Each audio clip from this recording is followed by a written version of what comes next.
जय शनिदेव जी, जय शनिदेव। भैया दिव्य दृष्टि से रिलेटेड मेरे को एक चीज़ पूछनी थी। हाँ हाँ जी, बताओ। लोग बाग आजकल ना 1 घंटा जैसे किसी ने आसन लेके मंत्र जप कर लिया जी और उसके बाद आधा घंटा ध्यान कर लिया जी और 10 मिनट त्राटक कर लिया। जी। तो सब लोग ये बता तो देते हैं, लेकिन दिव्य दृष्टि और सारे चक्र एक्टिवेट होने में कितना टाइम लगेगा, 1 महीना 2 महीना, ये कोई नहीं बताता। तो आप इस पे बताइए कुछ। भैया देखो, मैं ये बता देता हूँ डॉक्टर साहब। पहले तो सबसे बड़ी दिक्कत कमी कहाँ आ रही है? कर सब रहे हैं। आज का यूथ बहुत अग्रसित है इन सब चीज़ों को लेके। यूट्यूब पे छाया पड़ा मामला, सब कुछ यही देख रहे हैं। सब हॉरर से जुड़ा हुआ, पॉडकास्ट से जुड़ा हुआ, और तुम्हारा कैसे देवी देवताओं को कैसे सिद्धि अर्जित करें, कैसे करण पिशाचनी को पालें, कैसे पिशाचनी को पालें, कैसे जो है अप्सरा आ जाए, कैसे जो है 10 विद्याओं की साधना कर लें। इस तरीके से कर तो सब रहे हैं। दिक्कत यहाँ आ रही है कि किसी गुरु के पास मंत्र लेने गए, अब तुमने कहा जी मेरी इच्छा है, मुझे ये मंत्र दे दो, मुझे करना है ऐसे। अब क्या होता है, वहाँ वहीं प्रॉब्लम शुरू हो जाती है। सबसे पहले तो इस बात की जांच करने वाला कोई है ही नहीं कि क्या आपके घर में पितरों का दोष तो नहीं चल रहा, क्या आपके पास कोई आपके साथ कोई नेगेटिव चीज तो नहीं चल रही जो इस मंत्र को फलित भी होने देगी कि नहीं होने देगी, जो इस मंत्र को उत्पन्न होने भी देगी ऊर्जा को कि नहीं होने देगी।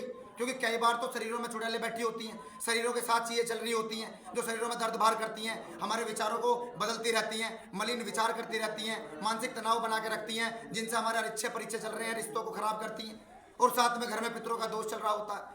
तो हम करते रहते हैं किसी के गुरु के द्वारा दिए गए मंत्रों का, लेकिन जो ये दोष है उसका निवारण कभी करवाते नहीं है। तो जब निवारण नहीं करवाएंगे तो फलित कहां से होगा? पहली बात तो ये जान, ठीक है। और जब वो फलित होना शुरू होता है इस दोष को खत्म होने के बाद में, तो सबसे पहले वो ऊर्जा तुम्हारे शरीर की मलिनता को दूर करती है, फिर वो नाड़ियों के विकारों को दूर करती है। ये काम ऑटोमेटिक चलता है। तुम्हारे ईस्ट की तरंग जब तुमसे जटनी शुरू हो जाती है, तो कभी भी पहली बात तो मैं ये बता दूं, भगवान से कुछ मांगना नहीं चाहिए। भगवान से हमेशा भगवान को मांगो जब भी भक्ति करो।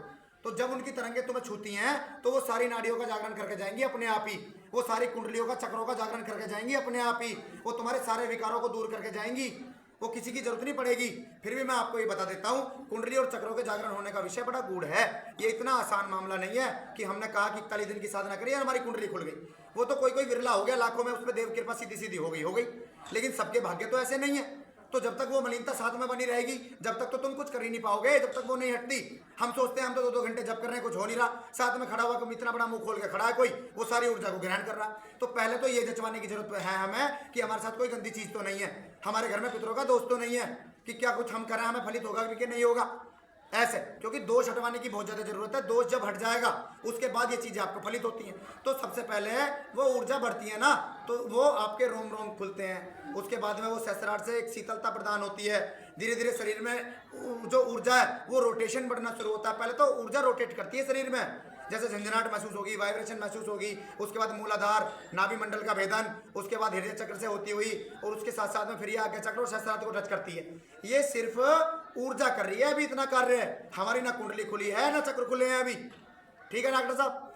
तो उसमें क्या करना होता है, ये खुलने का जो समय होता है इस वाइब्रेशन के बाद का समय होता है। पहले सेंसेशन शुरू होती है मूलाधार से। मैं पर्सनल अनुभव बता रहा हूँ, ये ऊर्जा इतनी ताकतवर रूप से तरंग उठती है मूलाधार से सहस्त्रार की तरफ, इतना तगड़ा झटका लगता है कई बार तो कि मुंह से आवाज तक निकल जाती है। आई समझ में? ऐसा लगता है कि गिरे कहीं बहुत नीचे गिर गए। वो ऊर्जा इतनी तेजी में रोटेशन होती है, जो मैं अपने अनुभव बता रहा हूँ तुम्हें ऐसे। और वो धीरे धीरे करके फिर वो चक्रों पर काम करना शुरू होता है। भाई पहले तो दर्द बढ़ते हैं इसमें, कभी किसी को लग रहा हो अच्छा लगेगा।